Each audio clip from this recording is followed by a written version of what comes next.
അസ്സലാമു അലൈക്കും വറഹ്മത്തുള്ളാഹി. അൽഹംദുലില്ലാഹ് അല്ലദീ ലം യലിദ് വലം യൂലദ് വലം യകുൽ ലഹു കുഫുവൻ അഹദ്. സ്വല്ലല്ലാഹു അലൻ നബിയ്യി വഅലാ ആലിഹി വസഹ്ബിഹി അജ്മഈൻ. അഊദു ബില്ലാഹി സമീഉൽ അലീം മിനശ് ശൈത്വാനിർ റജീം. ബിസ്മില്ലാഹിർ റഹ്മാനിർ റഹീം. ലഖദ് കാന ഫീ യൂസുഫ വഇഖ്വതിഹി ആയാതുൽ ലിസ്സായിലീൻ. റബ്ബി ഇശ്റഹ് ലി സദ്രി വയസ്സിർ ലി അംരി വഹ്ലുൽ ഉഖ്ദതം മിൻ ലിസാനി യഫ്ഖഹു ഖൗലി. ബഹുമാന്യരായ സഹോദരങ്ങളെ, കാരുണ്യവാനായ റബ്ബിന്റെ അനുഗ്രഹത്താൽ ജോലി തിരക്കുകൾക്കിടും ഉത്തരവാദിത്തങ്ങൾക്കുമിടയിൽ അല്പസമയം പരിശുദ്ധ ദീനുമായി ബന്ധപ്പെട്ട കാര്യങ്ങൾ സംസാരിക്കാനും കേൾക്കാനും നമുക്ക് അവസരം ലഭിച്ചിരിക്കുകയാണ്. റഹ്മാനായ റബ്ബ് ഈ സംഗമം സ്വാലിഹായ അമലായി സ്വീകരിക്കുകയും അനുഗ്രഹങ്ങളുടെ ലോകമായ ജന്നാത്തുൽ ഫിർദൗസിലും ഇതുപോലെ സംഗമിക്കാൻ അവൻ നമുക്ക് അനുഗ്രഹം നൽകുകയും ചെയ്യുമാറാകട്ടെ. വിശ്വാസിയുടെ ജീവിതത്തിന് ഊടും പാവവും നൽകുന്ന അടിസ്ഥാന വിശ്വാസ പ്രമാണങ്ങൾ വിശുദ്ധ ഖുർആനിലൂടെ, പ്രവാചക വചനങ്ങളിലൂടെ നാം പഠിപ്പിക്കപ്പെട്ടിട്ടുണ്ട്. ഈമാനിന്റെ മാധുര്യം നുകരാനുള്ള സൗഭാഗ്യം സത്യവിശ്വാസിക്ക് ലഭ്യമാവുക ഈ വിശ്വാസ പ്രമാണങ്ങളെ മുറുകെ പിടിക്കുമ്പോഴാണ്. അതിൽ അള്ളാഹുവിലുള്ള വിശ്വാസം പോലെ തന്നെ, മലക്കുകളിലുള്ള വിശ്വാസം പോലെ തന്നെ, വേദഗ്രന്ഥങ്ങളിലുള്ള വിശ്വാസം പോലെ തന്നെ പ്രധാനമാണ് അള്ളാഹുവിന്റെ സന്ദേശവുമായി ലോകത്തേക്ക് കടന്നു വന്ന പ്രവാചകന്മാരിലുള്ള വിശ്വാസം എന്നത്. ചരിത്രത്തിന്റെ വ്യത്യസ്ത കാലഘട്ടങ്ങളിൽ മാനവ സമൂഹത്തിന് ദിശാബോധം നൽകാൻ വേണ്ടി കടന്നു വന്ന മഹാന്മാരായ പ്രവാചകന്മാരുടെ ജീവിതം അതിന്റെ സമസ്ത മേഖലകളിലും സത്യത്തെ മുറുകെ പിടിക്കുന്ന ആളുകൾക്കുള്ള മാതൃകയാണ്. ആ ദൃഷ്ടാന്തങ്ങൾ വിശുദ്ധ ഖുർആനിലെ വിവിധ അധ്യായങ്ങളിലൂടെ നമ്മുടെ മുമ്പിൽ അനാവരണം ചെയ്യപ്പെട്ടിട്ടുണ്ട്. അക്കൂട്ടത്തിൽ നമുക്ക് പരിചയമുള്ള ഒരധ്യായമാണ് സൂറത്ത് യൂസുഫ്. സൂറത്ത് യൂസുഫിന്റെ പ്രത്യേകത 111 ആയത്തുകളിലൂടെ ഒരേ ഒരു ചരിത്രം മാത്രമാണ് പഠിപ്പിക്കപ്പെടുന്നത് എന്നതാണ്. വിശുദ്ധ ഖുർആനിൽ ചരിത്ര വസ്തുതകളും ശാസ്ത്രീയ വസ്തുതകളും മറ്റൊട്ടനവധി കാര്യങ്ങളും വിശ്വാസ പ്രമാണങ്ങളും പരലോക സംബന്ധിയായ കാര്യങ്ങളും പരസ്പരം ഇടകലർന്നായാണ് നമുക്ക് പലയിടത്തും കാണാൻ സാധിക്കുക. പക്ഷെ സൂറത്ത് യൂസുഫിന്റെ പ്രത്യേകത ഒരധ്യായത്തിന്റെ തുടക്കം മുതൽ ഒടുക്കം വരെ ഒരേ ചരിത്രത്തെ അനാവരണം ചെയ്തുകൊണ്ട് അന്ത്യനാൾ വരെ ലോകത്ത് ജീവിക്കുന്ന സകല വിശ്വാസികൾക്കും ജീവിതത്തിന്റെ വിവിധ മേഖലകളിൽ മുറുകെ പിടിക്കേണ്ടുന്ന അടിസ്ഥാനപരമായ മാതൃകകളെ ഈ അധ്യായത്തിലൂടെ അള്ളാഹു പരിചയപ്പെടുത്തുകയാണ്. എന്റെ ഈ സംസാരം കൊണ്ട് ഞാൻ ഉദ്ദേശിക്കുന്നത് യൂസുഫ് അലൈഹിസ്സലാമിന്റെ ജീവചരിത്രം നിങ്ങളുടെ മുമ്പിൽ വിശദീകരിക്കുക എന്നതല്ല, മറിച്ച് 6000-ലേറെ വചനങ്ങൾ വരുന്ന വിശുദ്ധ ഖുർആനിലെ ഓരോ ആയത്തും ഓരോ ദൃഷ്ടാന്തമാണ്. ഈ ആയത്തുകളിലൂടെ എന്റെയും നിങ്ങളുടെയും ജീവിതത്തിന്റെ ഓരോ തലത്തിലും ഉണ്ടാകേണ്ടുന്ന പാഠങ്ങളെ സംബന്ധിച്ച് പടച്ച തമ്പുരാൻ നമുക്ക് പഠിപ്പിച്ചു തരുന്നുണ്ട്. ഖുർആനിലുള്ള കഥകൾ നമ്മൾ വായിക്കുന്ന മറ്റ് നോവലുകളിലെയോ അപസർപ്പക പ്രസിദ്ധീകരണങ്ങളിലെയോ കഥകൾ പോലെ വായിച്ചു തള്ളേണ്ടതല്ല, അങ്ങനെ അങ്ങ് സഞ്ചരിച്ചു പോകേണ്ടതുമല്ല. മറിച്ച് ഹൃദയത്തിന്റെ അന്തരാളങ്ങളിലേക്ക് അതിന്റെ സ്വാധീനങ്ങൾ ഉൾനിറങ്ങുകയും ജീവിതത്തിന്റെ പ്രായോഗികമായ തലത്തിൽ അത് പ്രയോഗവൽക്കരിക്കാൻ നമുക്ക് സാധിക്കുകയും ചെയ്യേണ്ടതുണ്ട്. ആ ഒരു അടിസ്ഥാനത്തിൽ ഈ അധ്യായത്തിലെ ആയത്തുകളെ ഒരു പരിചിന്തനത്തിന് വിധേയമാക്കുക എന്നതാണ് ഈ സംസാരം കൊണ്ട് ഉദ്ദേശിക്കുന്നത്. അധ്യായത്തിന്റെ തുടക്ക ഭാഗത്ത് തന്നെ അള്ളാഹു പഠിപ്പിക്കുന്നത് അഊദു ബില്ലാഹി മിനശ് ശൈത്വാനിർ റജീം ഇന്നാ അൻസൽനാഹു ഖുർആനൻ അറബിയ്യൻ ലഅല്ലകും തഅഖിലൂൻ. അറബിയിലുള്ള ഈ ഗ്രന്ഥത്തെ നാം നിങ്ങൾക്ക് ഇറക്കിത്തന്നത് നിങ്ങൾ ചിന്തിക്കുന്നവരായി തീരാൻ വേണ്ടിയാണ്. ലോകത്തിന്റെ മുമ്പിൽ അള്ളാഹു സംവിധാനിച്ച പ്രാപഞ്ചിക പ്രതിഭാസങ്ങളെയും പ്രകൃതി ദൃഷ്ടാന്തങ്ങളെയും ചരിത്ര വസ്തുതകളെയും എല്ലാം മുന്നിൽ വെച്ചുകൊണ്ട് ഏകനായ നിയന്താവായ അള്ളാഹുവിലുള്ള വിശ്വാസത്തെ രൂഢമൂലമാക്കുക എന്നതാണ് പടച്ചതമ്പുരാൻ ചെയ്യുന്നത്. അതുകൊണ്ട് ഇനി പരാമർശിക്കാൻ പോകുന്ന ചരിത്ര സംഭവങ്ങളെയും ആ നിലക്ക് ബുദ്ധിപൂർവ്വം ചിന്തിച്ചുൾക്കൊള്ളാൻ നിങ്ങൾ തയ്യാറാകണമെന്നതാണ് അധ്യായത്തിന്റെ ആമുഖത്തിൽ തന്നെ പടച്ചതമ്പുരാൻ നമ്മെ പഠിപ്പിക്കുന്നത്. إذ قال يوسف لأبيه يا أبت إني رأيت 11 كوكبا والشمس والقمر رأيتهم لي ساجدين. സൂര്യചന്ദ്രന്മാരും 11 നക്ഷത്രങ്ങളും എന്റെ മുമ്പിൽ സുജൂദ് ചെയ്യുന്നത് ഞാൻ കണ്ടു എന്ന് പൊന്നുപ്പയെ വിളിച്ചുകൊണ്ട് സ്നേഹപൂർവ്വം ആ അനുഭവം വിശദീകരിക്കുന്ന മഹാനായ യൂസുഫ് അലൈഹിസ്സലാം. തുടർന്ന് അല്ലാഹു പഠിപ്പിക്കുന്ന 7ാമത്തെ വചനത്തിൽ ലഖദ് കാന ഫി യൂസുഫ വ ഇഖ്വതിഹി ആയാതുൽ ലിസ്സായിലീൻ, യൂസുഫിലും സഹോദരന്മാരിലും പഠിക്കാൻ തയ്യാറാകുന്ന ആളുകൾക്ക്, ചോദിച്ചു മനസ്സിലാക്കാൻ തയ്യാറാകുന്ന ആളുകൾക്ക് ചില ദൃഷ്ടാന്തങ്ങളുണ്ട് എന്നതാണ്. ആ ദൃഷ്ടാന്തങ്ങൾ എന്തൊക്കെയാണ്? തുടർന്നുള്ള വചനങ്ങളിലൂടെ അത് നമുക്ക് കാണാൻ സാധിക്കും. മനുഷ്യനെ എക്കാലഘട്ടത്തിലും നന്മയ്ക്കെതിരായി നിൽക്കാൻ, തിന്മക്ക് പ്രചോദനം നൽകുന്ന അവന്റെ ഒരു മാനസിക താല്പര്യമാണ് അസൂയ എന്നത്. മറ്റൊരാൾക്ക് ഗുണമുണ്ടാകുന്നതിലുണ്ടാകുന്ന പ്രയാസം, മറ്റൊരുത്തൻ പുരോഗതിപ്പെടുന്നതിലുണ്ടാകുന്ന പ്രയാസം വിശ്വാസി ഒരിക്കലും പിടികൂടാൻ പാടില്ലാത്തൊരു സ്വഭാവമായിട്ടാണ് മഹാനായ റസൂലുള്ളാഹി സ്വല്ലല്ലാഹു അലൈഹി വസല്ലം ഇക്കാര്യം പഠിപ്പിച്ചിട്ടുള്ളത്. വിറക് അഗ്നിയെ ഭക്ഷിക്കുന്ന പോലെ അസൂയ നന്മകളെ ഇല്ലാതാക്കി തീർക്കും.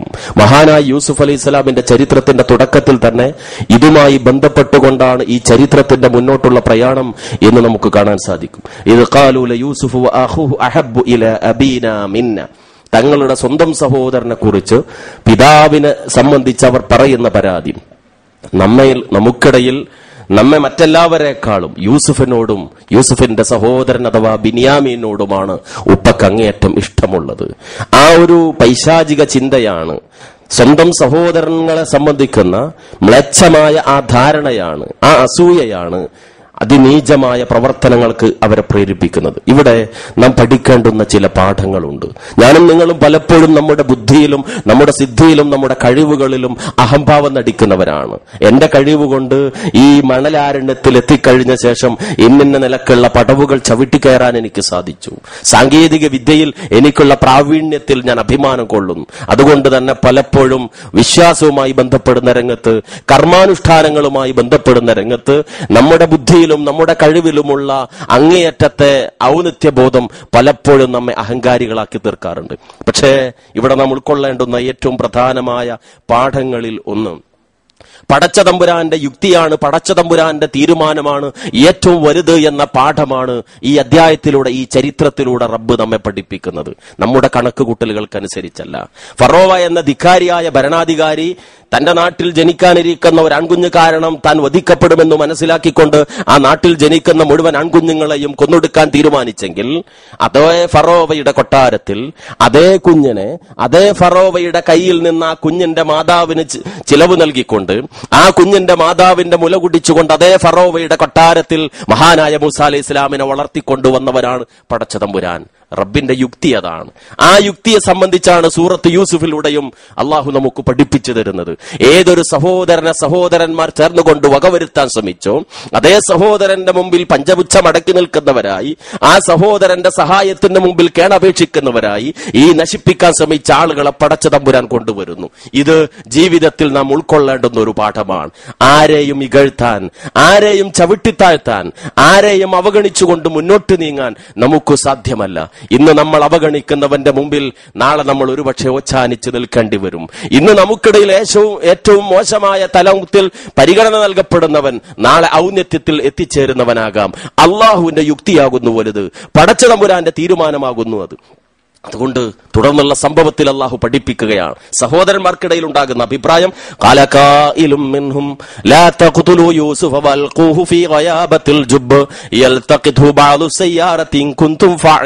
കൊല്ലണമെന്ന് ചിലർ പറഞ്ഞപ്പോ കൂട്ടത്തിൽപ്പെട്ട വേറെ ചിലർ കൊല്ലേണ്ടതില്ല, നമുക്കവൻ എന്ത് ചെയ്യാം, ഒരു കിണറിന്റെ ആഴങ്ങളിലേക്ക് അവനെ വിടാം, എങ്കിൽ അതിൽ കടന്നു പോകുന്ന ഏതെങ്കിലും യാത്രാ സംഘം അവനെ കണ്ടെടുക്കാൻ സാധ്യതയുണ്ട്. ചരിത്രത്തിന്റെ ഗതി അവിടെ നിർണയിക്കപ്പെടുകയാണ്. യൂസുഫ് എന്ന ബാലൻ സംരക്ഷിക്കപ്പെടണം. അതുകൊണ്ട് ഈ അഭിപ്രായ പ്രകടനം നടത്തിയ അതേ വിധത്തിൽ കടന്നുവരുന്ന യാത്രാസംഘങ്ങളുടെ ശ്രദ്ധയിൽ ഈ കുഞ്ഞ് പെടുന്നു. ആ കുഞ്ഞിനെ അവർ എടുത്തുകൊണ്ടുപോകുന്നു, വിൽക്കുന്നു. ചരിത്രം നമുക്കറിയാം. ചരിത്രം വിശദീകരിക്കുകയല്ല എന്റെ ലക്ഷ്യമെന്ന് ഞാൻ നേരത്തെ സൂചിപ്പിക്കുകയുണ്ടായി. അങ്ങനെ കൊണ്ടുപോവുകയും ആ കുഞ്ഞിനെ സ്വീകരിക്കാൻ തയ്യാറാവുകയും ചെയ്യുന്നു. കുഞ്ഞിനെ അങ്ങാടിയിൽ വെച്ച് വാങ്ങിയിട്ടുള്ള ഒരു മനുഷ്യൻ. ആ മനുഷ്യൻ അക്കാര്യങ്ങൾ വിശുദ്ധ ഖുർആനിലൂടെ അള്ളാഹു വിശദീകരിച്ച ശേഷം വളർത്തിക്കൊണ്ടുവരുന്ന ആ വീട്ടിലെ സ്ത്രീയുടെ മനസ്സിലുണ്ടാകുന്ന ദുശ്ചിന്തകളെ കുറിച്ച് അള്ളാഹു പഠിപ്പിക്കുകയാണ്. താൻ തന്റെ വീട്ടിൽ വളർന്നു വരുന്ന യൂസുഫ് എന്ന അവിവാഹിതനായ കോമളനായ ഒരു ചെറുപ്പക്കാരൻ, അനുരാഗാത്മയാകുന്ന ആ വീട്ടുകാരിയായ സ്ത്രീ തന്റെ ഇംഗിതത്തിന് വേണ്ടി ആ ചെറുപ്പക്കാരനെ പ്രേരിപ്പിക്കുന്ന രംഗം. വജാഉ അലാ ഖമീസിഹി ബിദമിൻ കദിബിൻ ഖാല ബൽ സവ്വലത് ലക്കും അൻഫുസുകും അംറൻ ഫസ്ബ്റുൻ ജമീൽ വല്ലാഹുൽ മുസ്തആനു അലാ മാ തസിഫൂൻ എന്ന മറ്റൊരാശയം കൂടി കാര്യം പറഞ്ഞതിന്റെ കൂടെ അള്ളാഹു പഠിപ്പിക്കുന്നുണ്ട്. അഥവാ തങ്ങളുടെ സഹോദരൻ പൊട്ടക്കിണറ്റിലേക്ക് അവർ വിട്ട ശേഷം ആ സഹോദരൻ നഷ്ടപ്പെട്ടു എന്ന വാർത്ത പിതാവിന്റെ അടുക്കൽ ചെന്നുകൊണ്ട് സഹോദരന്മാർ പറഞ്ഞ സന്ദർഭം, ചെന്നായ പിടിച്ചു എന്ന വാർത്ത പറഞ്ഞപ്പോ, ആ മകനെ നഷ്ടപ്പെട്ടു എന്ന വാർത്ത അറിഞ്ഞപ്പോ വാർദ്ധക്യത്തിലെത്തിച്ചേർന്ന യാക്കൂബ് അലൈഹിസ്സലാമിന്റെ പ്രതികരണമാണ് നമ്മൾ അവിടെ കാണുന്നത്. ഫസബ്റുൻ ജമീൽ, ഫസബ്റുൻ ജമീൽ, സുന്ദരമായ ക്ഷമ. കണ്ണിന്റെ കൃഷ്ണമണി പോലെ കാത്തു സൂക്ഷിക്കുന്ന പൊന്നോമന. നിങ്ങൾ കൊണ്ടുപോയാൽ അവനെ നഷ്ടപ്പെടുമെന്ന് പറഞ്ഞിട്ടും നിർബന്ധപൂർവം മറ്റ് സഹോദരന്മാർ ചേർന്ന് അവനെ കൊണ്ടുപോയതാണെങ്കിൽ എന്തൊന്ന് ഭയപ്പെട്ടോ അത് അതേ കാര്യം അവരുടെ നാവിലൂടെ കേട്ട മാത്രയിൽ വൃദ്ധനായ പിതാവിന്റെ പ്രതികരണം ഫസബ്റുൻ ജമീൽ. ജീവിതത്തിൽ അത് പ്രാവർത്തികമാക്കാൻ എനിക്കും നിങ്ങൾക്കും സാധ്യമായി തീരാറുണ്ട്. പരീക്ഷണങ്ങളെ നേരിടേണ്ടി വരുന്ന ഘട്ടത്തിൽ നെഞ്ചത്തടിച്ച് കരയുകയും പലപ്പോഴും അള്ളാഹുവിന്റെ സഹായത്തെക്കുറിച്ച് നിരാശരായി തീരുകയും ചെയ്യുന്നവരാണ് നമ്മളെങ്കിൽ, വാർദ്ധക്യത്തിന്റെ ഘട്ടത്തിൽ കണ്ണിന്റെ കൃഷ്ണമണി പോലെ കാത്തു സൂക്ഷിക്കുന്ന സ്വന്തം മകനെ നഷ്ടപ്പെട്ടു എന്ന് വാർത്ത കേട്ട സന്ദർഭത്തിൽ ആ പിതാവിന്റെ പ്രതികരണം ഫസബ്റുൻ ജമീൽ. അള്ളാഹുവിൽ വിശ്വാസമുള്ള ഒരു മനുഷ്യരല്ലാതെ ആർക്കാണ് അത് സാധ്യമായി തീരുക? നമ്മുടെ നാട്ടിൽ ഒരു പ്രമുഖ മലയാള പ്രസിദ്ധീകരണത്തിൽ ഒരു യുക്തിവാദി എഴുതിയ ലേഖനത്തിലെ കാര്യമാണ് ഞാൻ ഈ സന്ദർഭത്തിൽ ഓർത്തുപോകുന്നത്. അദ്ദേഹം പറഞ്ഞു, ഞാനും എന്റെ സഹപ്രവർത്തകനും ഞങ്ങളുടെ മറ്റൊരു സഹപ്രവർത്തകന്റെ ബന്ധു മരിച്ച വീട്ടിലെത്തിച്ചേർന്നപ്പോ എന്റെ കൂടെ ഉണ്ടായിരുന്ന സുഹൃത്ത് അയാളെ ആശ്വസിപ്പിച്ചു, അയാളെ വാക്കുകൾ കൊണ്ട് ആശ്വസിപ്പിച്ചു. പക്ഷെ ഞാൻ അന്താളിച്ചു പോയി, ഞാൻ എന്തു പറഞ്ഞാണ് ആശ്വസിപ്പിക്കുക? മരണപ്പെട്ട ഒരു മകനെ കുറിച്ച് പിതാവിന്റെ മുമ്പിൽ ഒരു യുക്തിവാദിക്ക് എന്തു പറഞ്ഞാണ് ആശ്വസിപ്പിക്കാനുള്ളത്? അവിടെയാണ് ദൈവവിശ്വാസം മനുഷ്യന്റെ മനസ്സിന് നൽകുന്ന സമാധാനം. അദ്ദേഹത്തിന് അത് തുറന്നെഴുതേണ്ടി വന്നു. ഒരു മരണ വീട്ടിൽ ചെന്നുകൊണ്ട് ഒരു യുക്തിവാദിക്ക് എന്ത് ആശ്വാസ വചനങ്ങളാണ് പറയാനുള്ളത്? പക്ഷേ അള്ളാഹുവിലുള്ള വിശ്വാസം മുറുകെ പിടിക്കുന്ന ഒരു മനുഷ്യന് ജീവിതത്തിന്റെ ഏത് പ്രതിസന്ധി ഘട്ടങ്ങളിലും ധൈര്യം നൽകുന്ന ആശയം ഫസബ്റുൻ ജമീൽ. ഫസബ്റുൻ ജമീൽ പറയാൻ നമുക്ക് സാധിക്കുന്നുണ്ടോ? കമ്പനി ജോലിയിൽ നിന്ന് നമ്മളെ പിരിച്ചുവിടുന്ന ഘട്ടത്തിൽ, നാട്ടിൽ ഉപ്പ മരിച്ചു എന്ന വാർത്ത കേൾക്കുന്ന സന്ദർഭത്തിൽ, പൊന്നോമനക്ക് രോഗമാണെന്ന് കേൾക്കുന്ന സന്ദർഭത്തിൽ മഹാനായ യാക്കൂബ് അലൈഹിസ്സലാം പറഞ്ഞ പോലെ ഫസബ്റുൻ ജമീൽ എന്ന ആശയം ഹൃദയത്തിൽ കൊത്തിവെച്ചുകൊണ്ട് ആശ്വാസം നേടാൻ നമുക്ക് സാധിക്കുന്നുണ്ടോ സഹോദരങ്ങളെ? സൂറത്ത് യൂസുഫ് നമുക്ക് നൽകുന്ന പാഠം അതാണ്. തുടർന്നുള്ള ചരിത്രം വിശദീകരിച്ചുകൊണ്ട് അള്ളാഹു പറയുന്നു, ആ വളർത്തപ്പെട്ട ബാലൻ, ആ ബാലനെ സംബന്ധിക്കുന്ന ആഗ്രഹങ്ങൾ ആ സ്ത്രീയുടെ മനസ്സിൽ ഉണ്ടായിത്തീർന്ന സന്ദർഭം. وقال الذي اشتراه من مصر لامرأته أكرمي مثواه عسى أن ينفعنا أو نتخذه ولدا. ആ പുരുഷൻ, ആ മനുഷ്യൻ അങ്ങനെ പറഞ്ഞുകൊണ്ടാണ് ഭാര്യയോട് ആവശ്യപ്പെട്ടത് അവനെ വളർത്താൻ. നമുക്കൊരു മകനെ പോലെ അവനെ വളർത്താം, അവന് നല്ല സൗകര്യങ്ങൾ, താമസ സൗകര്യങ്ങൾ നൽകണം. അള്ളാഹുവിന്റെ തീരുമാനം അതാണ്. അവിടെ ചില സംഭവങ്ങൾ നടക്കാനിരിക്കുന്നുണ്ട്. അള്ളാഹു പഠിപ്പിക്കുന്നു, വകദാലിക മക്കനാ ലിയൂസുഫ ഫിൽ അർള് വലിനുഅല്ലിമഹു മിൻ തഅ്വീലിൽ അഹാദീസ്. ഈ ഭൂമിയിൽ അദ്ദേഹത്തിന് സൗകര്യം ചെയ്തു കൊടുക്കാൻ നാം തീരുമാനിച്ചു. സ്വപ്ന വ്യാഖ്യാനത്തിന്റെ കഴിവ് അദ്ദേഹത്തിന് പഠിപ്പിച്ചു കൊടുക്കാനും നാം തീരുമാനിച്ചു. വല്ലാഹു ഗാലിബുൻ അലാ അംരിഹി, വല്ലാഹു ഗാലിബുൻ അലാ അംരിഹി. സൂറത്ത് യൂസുഫ് പഠിക്കുമ്പോ നമ്മൾ ഹൃദയത്തിൽ എഴുതി വെക്കേണ്ടുന്ന കാര്യമാണ്. വല്ലാഹു ഗാലിബുൻ അലാ അംരിഹി. അള്ളാഹു തന്റെ കാര്യം ജയിച്ചടക്കുന്നവനാണ്. എന്താണോ തീരുമാനിച്ചത് അത് നടപ്പാക്കുന്നവനാകുന്നു റബ്ബ്. ഞാൻ നേരത്തെ വിശദീകരിച്ച പോലെ, മൂസ അലൈഹി ഇസ്ലാമിന്റെ സംഭവത്തിൽ സംഭവിച്ച പോലെ, പൂർവിക പ്രവാചകന്മാരുടെ ചരിത്രത്തിലൊക്കെ നമ്മൾ കാണുന്ന പോലെ അള്ളാഹുവിന്റെ തീരുമാനം അവൻ ജയിച്ചടക്കും. വല്ലാഹു ഗാലിബുൻ അലാ അംരിഹി. അതുകൊണ്ടാണ് നമസ്കാര ശേഷം നമ്മൾ പ്രാർത്ഥിക്കുന്നത്, അല്ലാഹുമ്മ ലാ മാനിയ ലിമാ അഅ്തൈത വലാ മുഅ്തിയ ലിമാ മനഅ്ത. അല്ലാഹുവേ, നീ നൽകുന്നതിനെ തടയുന്നവരില്ല, നീ തടഞ്ഞതിനെ നൽകുന്നവരുമില്ല. ഈമാനിന്റെ അടിസ്ഥാനമായ ഈ ആശയമാണ് റബ്ബി വചനത്തിലൂടെ പഠിപ്പിക്കുന്നത്. പക്ഷേ എന്താണ് അവസ്ഥ? വലകിന്ന അക്സറന്നാസി ലാ യഅലമൂൻ. ജനങ്ങളിൽ ബഹുഭൂരിഭാഗവും അറിയാൻ തയ്യാറാകാത്ത ആളുകളാണ്, പഠിക്കാനും മനസ്സിലാക്കാനും തയ്യാറാകാത്ത ആളുകളാണ്.